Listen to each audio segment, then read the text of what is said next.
What's going on today, guys? Massive Reactor here, and today you can see I am not in my high performance, highly valued, highly watermarked, massive studio. Today I'll be reacting to a video from Red Means Recording in a video titled Dear Music Technology Brands, where he talks about how synth and drum machine companies try to pay off synth influencers to promote their product by just giving them a drum machine or synthesizer or whatever and no money. And neither is he saying that money is the right thing to do either, because I believe that is also not the case. But I found this video very interesting because I also review plugins, not synthesizers, but synth plugins and stuff like that.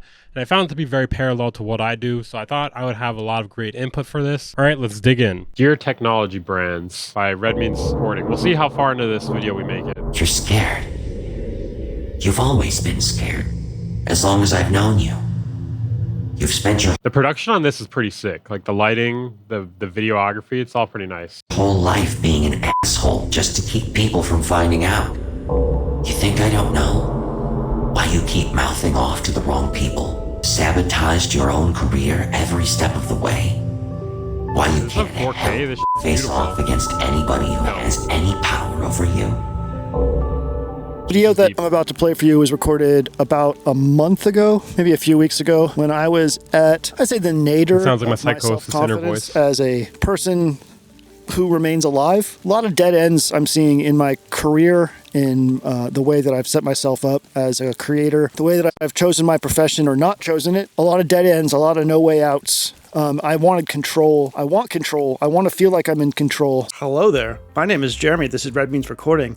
So everything in this video so far I've liked the filming for, but this part I'm not a big fan of, like the angles where it's like pointed up at someone. I feel like I'm being looked down upon. Just a, I don't know, random thought here. Speak to me like a human. Why am I down here? Yes, Papa. Yes, Papa. I know synfluencers shouldn't chill. They shouldn't chill. Please don't hit me with the stick again. Technology brands. If you're not a music technology brand, please log off right now. Close YouTube. Go No, I want to know what you're talking about. I'm not going to listen. We're not going to listen to what he says here, guys. outside, touch some grass. We're done with you. It's just for music technology brands. I wanted to make this video for a little bit now. And what I want to do is just talk to you parasocially as a brand about the state of music technology. Don't tell my chat to leave. No. Stay here, guys. Stay here, guys. To YouTube and your relationship with it and people like me, because I've made some personal decisions about how I'm going to go forward working with you, and I kind of wanted to explain to you why and explain to you how you can work with us better. I think there's a bit of a misconception and issue surrounding people who have decided to make music technology content on YouTube and music technology companies who approach them to do videos about their products. What this is really going to come down to is fair compensation for the amount of work that it takes to create a piece of media surrounding your product,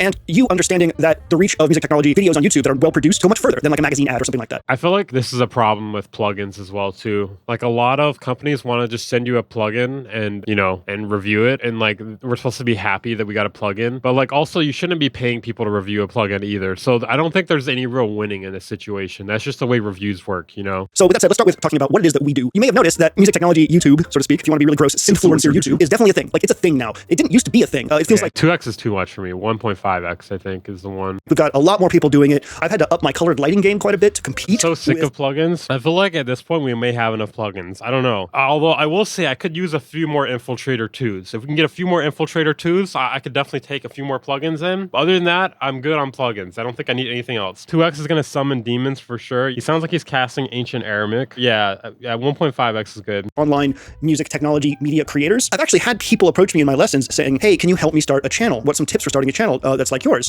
And I've also had people in the same breath say, oh, I want to do it because I want people to send me free shit. Deep breath. And I was like, well, you know what? That's valid. It's fun. Gear is fun. We all know it's fun, right? Yeah, guys, gear's fun. You know what I'm saying? Gear's really fun. I got more gear than I know what to do with. In fact, I watermark it to make sure no one else will steal it. Those are my own watermarks. All right, got lots of gear. Look, I even got a new studio. It's crazy. Okay, just want to flex there really quickly. I like gear. I'm surrounded by it. I don't need gear though. So here's a good place to interject real quick. When I first started getting attention from companies, I was really, really excited, and they were sending me gear, and it was really, really cool. I felt like I was being noticed by something bigger than me. It felt like I was... I actually could get sent gear, but I have to not say bad stuff about it. So I'm not doing it. Just saying.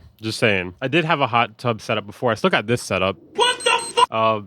But yeah, no, I actually could get sent gear. But the thing is, though, I'm not allowed to like say like, well, you could say bad stuff about it, but they're not going to work with you anymore after that. So I'm just altogether just not doing it. The big boy question is, do you have the bikini to go with the hot tub? I might have a bikini around here. Boo, we only like saying bad stuff. Exactly. Is actually being acknowledged, like, you know, like my dad told me I did a good job or something like that, you know. But I don't really have any of that gear anymore. It didn't do anything for me in the long run. All I really got was a quick little burst of serotonin from the fact that I was being noticed and getting sent free stuff. So your mileage may Notice me, Papa. I don't want to tell you exactly what to do. Hard on hardware. Do they make you send the synth back or charge you for it? I don't think they charge you for it. I think you get to keep it. I'm pretty sure, at least. It depends on who you're working with and what the deal is. But for the one that I was sort of offered, it wasn't really offered. It was like my friend pitched it to me because he has a connection with them. Weaver, I thought Kyle Beats sent you Sandbox. He didn't. I actually paid for it.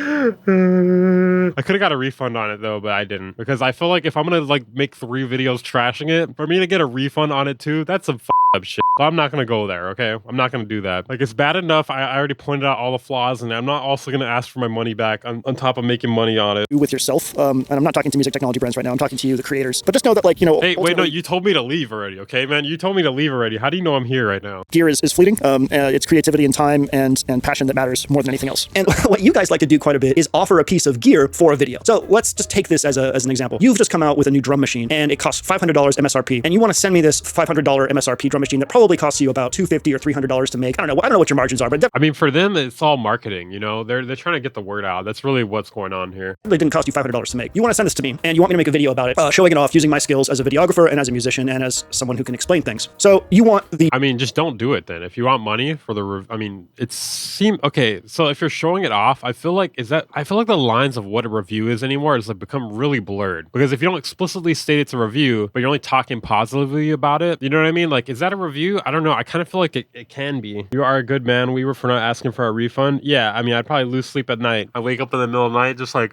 oh. Kyle. But dude, you gotta understand, I get paid off of the videos too, like ad revenue, you know what I mean? So I'm already making money off it, not like a lot or whatever, but like I made 3 videos about it at least. So I think I got my money back, you know? I got more than my money back on that because it was only like a monthly subscription that I paid one time. $500 drum machine to be what I get paid with to do this for you. I'm gonna get this drum machine and I'm gonna learn it and I'm gonna make a video showing it off and making music with it. And then if I don't say anything completely negative about it, that will have other people go and buy this drum machine. So what am I left with? I'm left with the drum machine, and I don't need a drum machine. I can't pay my mortgage with a drum machine. I can't feed my dog with a drum machine. Hey, again, it's me. You may be thinking to yourself as a creator, hey, but I can sell that drum machine and I just don't like this whole, I don't like the marketing that's being done through companies, through creators, you know? I feel like it's like, hey man, we know you're a broke piece of shit. Take this drum machine here. Now say good shit about it. Tell your audience to fucking buy it. Tell them to fucking love it, okay? Tell them to fucking love it. Here's this drum machine. You also can't take money though. That's unethical, okay? That's unethical. But here, take this. Take this. Does that sound good to you? I don't know. I feel like there's no winning. You know what I mean? It's like you either shill or you're broke, or I don't know. There's no winning. Use that money.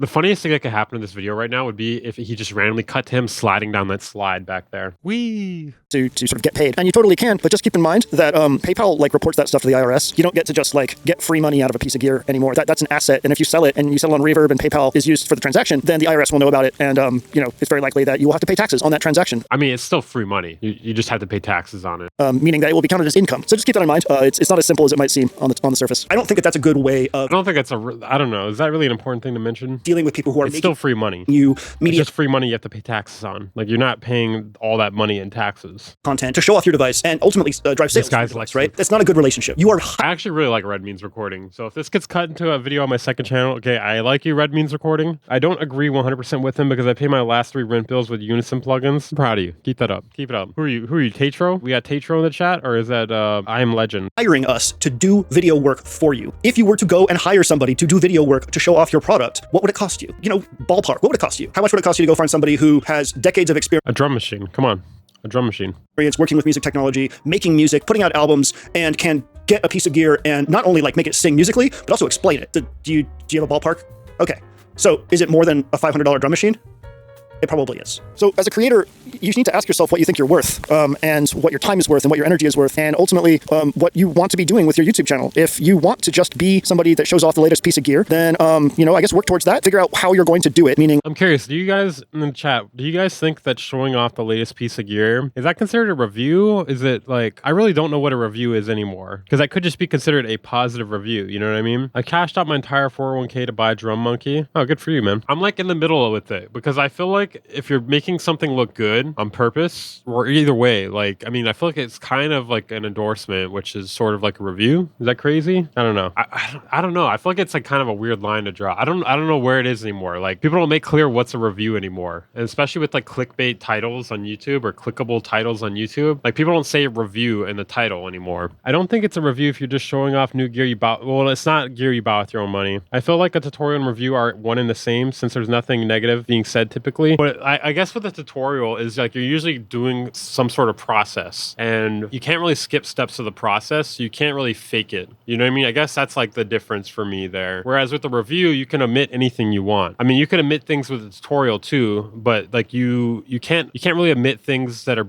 related to what you're doing, you know? Pretending to love it is not a review, but it's an endorsement. Like, you're kind of like, you're saying like, hey, I think this is good. I don't know. I don't know what a review is anymore. Because like, you guys are saying that if someone just shows off something, the only difference between that and a review, in my opinion, is whether or not they're speaking critically of it. And like, if someone's getting paid to do a review, they're not going to speak critically of it. So essentially that's the same thing, right? You see what I'm saying there? So I feel like a paid review kind of aligns with this sort of just showing it off sort of video. through it step by step. Is it going to be sort of a combination of both? Ask yourself what your sort of hourly...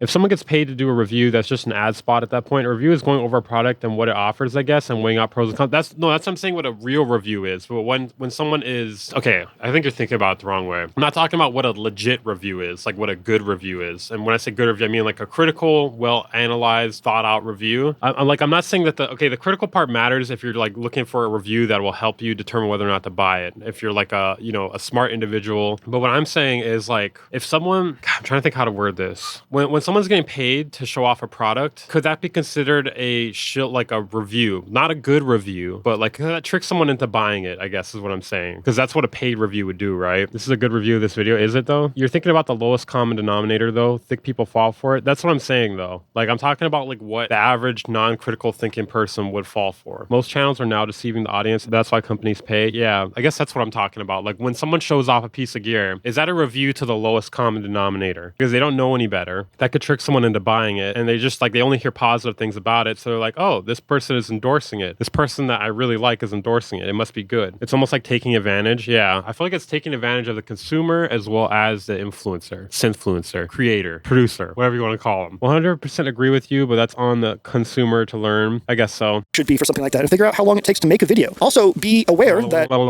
That's all I hear when I watch this in 2x, or it's in 1.5x. It feels like 2x now, though.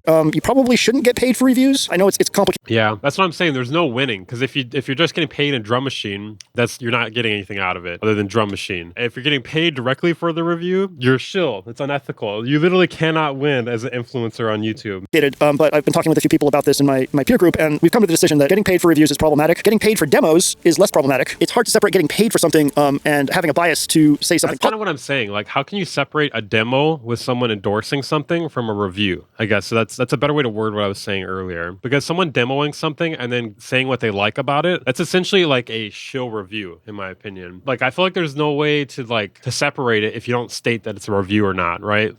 Someone's not gonna know better if they don't know what's going on. About that. It's a tricky situation to be in, and you really do need to figure out for yourself how you're going to navigate that ethically as a creator, and be very upfront with brands and companies, music technology brands and companies and consumers come to you with requests to do this. Creators, you really do have the power here. Ultimately, if a music technology brand decides not to work with you because you've stuck by your guns and it didn't seem like a good relationship, that's okay. There's other things that you can do videos on besides new gear. Lots of other things. And I'm coming to believe that they're a little bit more... I mean, companies will still work with you even if you give things a bad or critical review. I think they're more likely to continue working with you if it's through software though. Yeah, but like Isotope has still agreed to work with me, even though I've given like extremely negative reviews of Isotope RX in the past. Like RX9 and RX10, I shit on both of those. Rightfully so. Like, not that there's anything wrong with Isotope RX, but the upgrades that they presented for the money costing was not worth it. Plugins are worse though, at least with gear you can resell. I think plugins are... What do you mean plugins are worse? I don't think plugins are as bad because, like, I mean, at least for me, if someone sends me a free plugin, I don't give a shit. man. Like I will get sent free plugins and never open that because there's a lot of other options, man. There's free trials. There's an actual free trial, and then there's like, you know, buying it. There's not doing the review. There's a lot of options. More interesting than doing videos on. And like on top of that, if like getting a free plugin is gonna like affect how you judge it, that's kind of sad. You know, like I feel like you need to like kind of evaluate what you're doing there. I just mean from what's fair for a content creator. Oh yeah, definitely. Yeah, you're not really getting anything out of it with that. Slabs of plastic and metal that go bleep bloop. That's my 2 cents on that matter. I have spent my whole life learning music, learning video, learning how to construct songs, use music technology, mix, master. This is my life. I put an unmeasurable amount of time and energy, evenings and weekends learning things. You're paying for that. There's a lot of capital and labor that has gone into individuals who are good at things that you make sort of light of, that you disregard if you come at somebody and say, you know, I'll give you a, you know, not for resale license of this piece of software in exchange for a video. It's kind of insulting, honestly. And I finally come to acknowledge the fact that I really need to stop working for free. I really, really believe in. Also, I think this a content creator putting it on their audience to say, hey, I'm going to lie to you and you're going to make my living is kind of sus. Yeah, I agree. Basically, there is a marketing overload, and at that point, it becomes pointless because you have to know what's good in order to make sense of all the marketing, which completely reduces the use of the marketing. True. Getting only a free product / plugin from a company for a review is also low-key being taken advantage of since it basically costs them nothing. I agree. That's why I only review plugins that I think I like can get views off of, or I guess because like, you know, the audience would be interested in it, or I don't know. I mean, I pretty much only do it for content, you know, and like, or if I'm interested in the plugin. I don't do it for the company. Like I choose to support you and XYZ, but for a creator to make a decision and say I will deceive, that sucks. Yeah, I agree. That's why I pretty much don't take sponsorships unless it's something I actually really like and use. I very rarely take sponsorships. It's very rare. Like I've probably done like Isotope, Captain plugins, and I rejected the Captain Pilot plugins because that seemed kind of like a gimmick to me, and it didn't seem like it was finished, so I didn't take that sponsorship. I've also done DistroKid like a long time ago. It's called Integrity, fellas. That's why we follow. Yeah. Would you say depending on your following, there can be a point where it's all profit? What do you mean exactly? Well, I think it's profit regardless if you're willing to put the time into it, and if you're like depending on what you consider worth your time. Small music technology brands. I love them, and a lot of that has to do with modular. These people who are making a living creating these really interesting little gadgets, you know, like I love them. I love them to death. It's a dream. It's a dream come true. It's a, you know, collection of like crafts people in this cottage industry, and I really want to support. Super funny. He's like checking it out. He's like, it's like, yeah, I really love this. Yeah.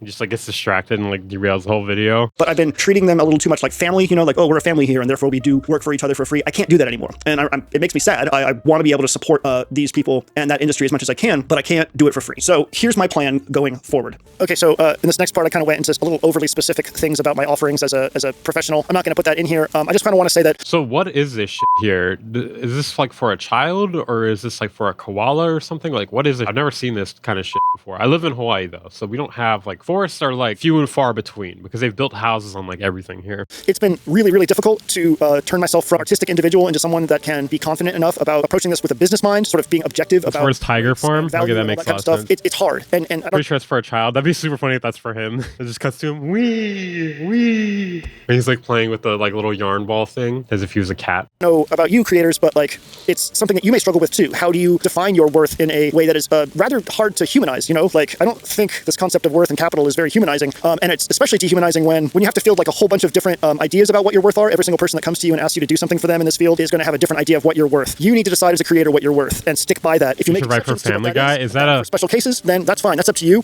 But have a solid understanding of what you are worth. And is that a compliment or a diss? I feel like I'm getting a diss, man. Right for Family Man. All right, man. All right, I'm watching you. I'm watching you in the chat there. What you offer and how it adds up. What your value is, I guess. Synergy, business. The other thing you have to understand is I'm only going to be taking projects on for gear that I think is incredibly special or gear that lets me tell a story. There are 2 videos that I've already put out this year that are like that. One of them was for the third wave, like groove synthesis. I got to do a history lesson on the PPG wave. I learned something. It was really fun to research. The other one was for the glow reverb from Wave Alchemy, which turns out was a VST version of the AMS RMX16 reverb. And I learned a ton by being able to tell a story around that too. I want to be able to tell stories about how music technology came to be, where its place is in the world. And this isn't anything new. This is what Alex Ball does, and he's really, really good at it. I think like all of us as creators just need to like take a stand and be like, hey, we're only going to do sponsorships for like ad segments, which is like usually how it works with other types of videos. At least like from what I've seen from like commentary videos and stuff like that, people only take like ad segments. Like they don't just like have a whole video based off of a product, because I feel like that's kind of where the line gets blurred, because like you make it very clear this is an ad right here, this segment right here for 30 seconds is an ad, and you do your shilling or whatever, then it's over with. I feel like it's not too intrusive on the video. It's just like, you know, if everyone could just do that, I think we'd be good. Turns out I really like to do that. I don't really care about your product. It's your baby. It's not mine. Someone else will make a video about it because because there's people that just want to do gear videos. Like, they just want to make videos on gear. They're like Engadget, but people, you know, like, it's how they are. So that's what I'm going to do. That's my relationship with you now. That's who Red Beans Recording is. And those are your options when it comes to approaching me for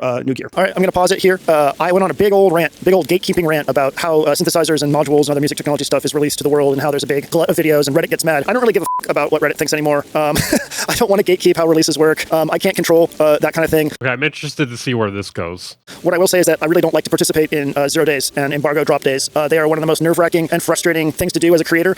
It's already bad enough that I feel like I'm losing my voice and losing my, like, what makes me special in this field on YouTube as a synthesizer person or a musician or whatever. I'm still looking for what that is now. There's something about embargo drop days or release days that just makes that even worse. It destroys me. It's just another drop in the bucket video. It's like, it's nothing special. Like, I just don't want to do it anymore. If there's somebody out here doing this stuff for free, like the music technology videos, they shouldn't be considered the norm. They have other means of supporting themselves probably, and they have made a choice to do it for free. It's not professional, I don't think. In the same way, it's not professional to give somebody, like, you know, exclusivity to a video, or they get to put theirs out first. But I feel like that's just how reviews work, though, you know? Because, okay, think back to, like, magazine reviews. Like, when people would, like, get sent stuff and they would be reviewing stuff in a magazine, the difference, though, is they're employed by the magazine, right? Like, they weren't getting paid, at least I don't think they were. I don't think they were getting paid to review the product by the companies that sent the product. They're being paid by the magazine, like, as a salary, you know? And I feel like that's kind of the way it should work on YouTube as well, too. I think that that's very professional for you to do with people making content on YouTube. We talk to each other. You realize that, right? Like, myself and other music technology YouTube people, we talk about you behind your back. We know what you're doing. We know what you've offered. We talk mad shit. The thing is, they can and we'll get away with it. I did photography stuff and the companies will just send you the gear, no pay, because if you don't do it sad state of affairs, it won't ever change to many middlemen. Well, I mean, I'm not expecting to be paid for, like, reviews or gear and stuff, or, like, stuff like that. That's not what I'm saying. Works. I actually don't want that.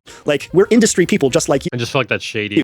It's just, you seem to not quite understand that. Like, we know what's up. And I don't mean that maliciously. I'm just saying that, like, my choice to talk. Actually, one thing I do really like about Busy Work Beats is that when he gets sent stuff to, like, review or something like that, or people want to sponsor him and stuff like that, he just, like, takes that and then gives it away in, like, a beat battle. I feel like that's, like, pretty dope for him. That's one thing I really like about him. Some people are going to buy something regardless and want to make a video reviewing it. Maybe they want to do that because they're buying it anyways, and maybe can rake in some views as a bonus. Yeah, but I guess we're talking about people that, like, are, like, just reviewing stuff, like, on their channel constantly, you know, and you can't be buying everything to review all the time. Like, if that's what your channel's based off of, like, you need to have a lot of views for that to be profitable, for you to be buying every new thing. With you like this has come in great part from having a support network of other professionals who we've come together and we've talked about what we want and what we think that this should look like, because it's clear that you don't really understand what this is, like, what this relationship should be. And I get it, it's relatively new, but since it is here to stay, since it is now a thing, we might as well set some ground rules. And hopefully this video is helping with that. That's it, I think. Okay, I think we got it. I think he's just recapping there. Anyways, I hope you guys enjoyed this video. My reaction to Red Means Recording video. I know he said this is only for a technology brand, so I feel like we kind of ninja'd our ways in here, and we did what we weren't supposed to, you know what I mean? Make sure to go subscribe to him if you haven't. He makes great content, usually around synthesizers and whatnot. Make sure to consider subscribing to me too if you haven't. I also make okay content. Much better on my main channel, but the second channel is not bad either. If you have any thoughts on the video that I recorded, let me know down in the comments section. I'll see you guys in the next video. We're uploading almost daily here. Massive.